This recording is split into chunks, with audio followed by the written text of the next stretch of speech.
John 11. Now a certain man was ill, Lazarus of Bethany, the village of Mary and her sister Martha. It was Mary who anointed the Lord with ointment and wiped his feet with her hair, whose brother Lazarus was ill. So the sisters sent to him, saying, Lord, he whom you love is ill. But when Jesus heard it, he said, This illness does not lead to death. It is for the glory of God, so that the Son of God may be glorified through it. Now Jesus loved Martha and her sister and Lazarus. So when he heard that Lazarus was ill, he stayed 2 days longer in the place where he was. Then after this he said to the disciples, Let us go to Judea again. The disciples said to him, Rabbi, the Jews were just now seeking to stone you, and are you going there again? Jesus answered, Are there not 12 hours in the day? If anyone walks in the day, he does not stumble, because he sees the light of this world. But if anyone walks in the night, he stumbles, because the light is not in him. After saying these things, he said to them, Our friend Lazarus has fallen asleep, but I go to awaken him. The disciples said to him, Lord, if he has fallen asleep, he will recover. Now Jesus had spoken of his death, but they thought that he meant taking rest and sleep. Then Jesus told them plainly, Lazarus has died, and for your sake I am glad that I was not there, so that you may believe. But let us go to him. So Thomas, called the twin, said to his fellow disciples, Let us also go, that we may die with him. Now when Jesus came, he found that Lazarus had already been in the tomb 4 days. Bethany was near Jerusalem, about 2 miles off, and many of the Jews had come to Martha and Mary to console them concerning their brother.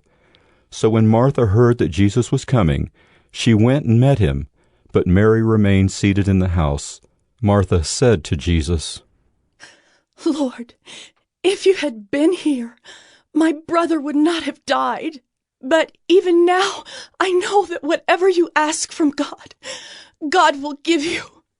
Jesus said to her, Your brother will rise again. Martha said to him, I know that he will rise again in the resurrection on the last day. Jesus said to her, I am the resurrection and the life. Whoever believes in me, though he die, yet shall he live. And everyone who lives and believes in me shall never die. Do you believe this?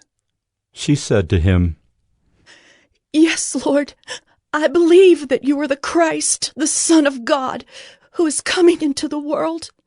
When she had said this, she went and called her sister Mary, saying in private, The teacher is here and is calling for you.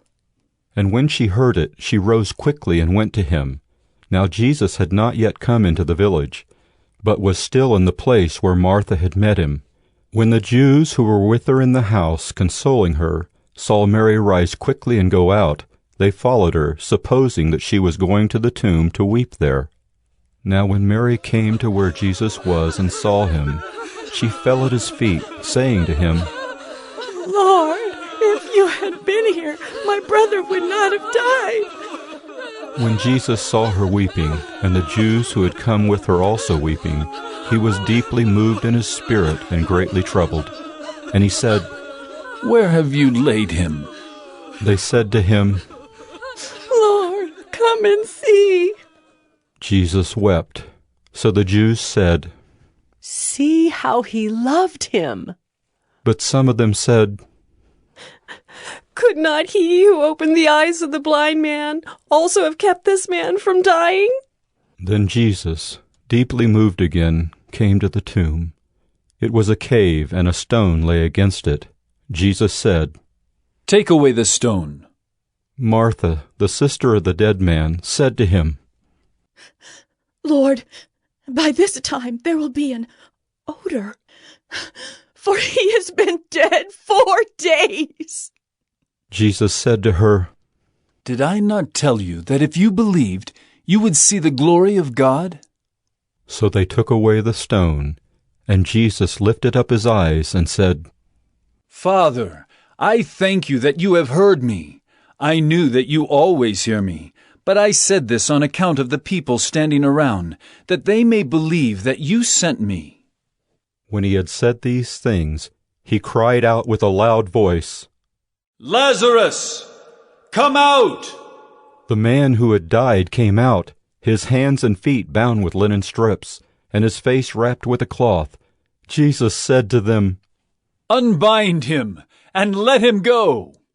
Many of the Jews, therefore, who had come with Mary and had seen what he did, believed in him. But some of them went to the Pharisees and told them what Jesus had done. So the chief priests and the Pharisees gathered the council and said, "What are we to do? For this man performs many signs." If we let him go on like this, everyone will believe in him, and the Romans will come and take away both our place and our nation."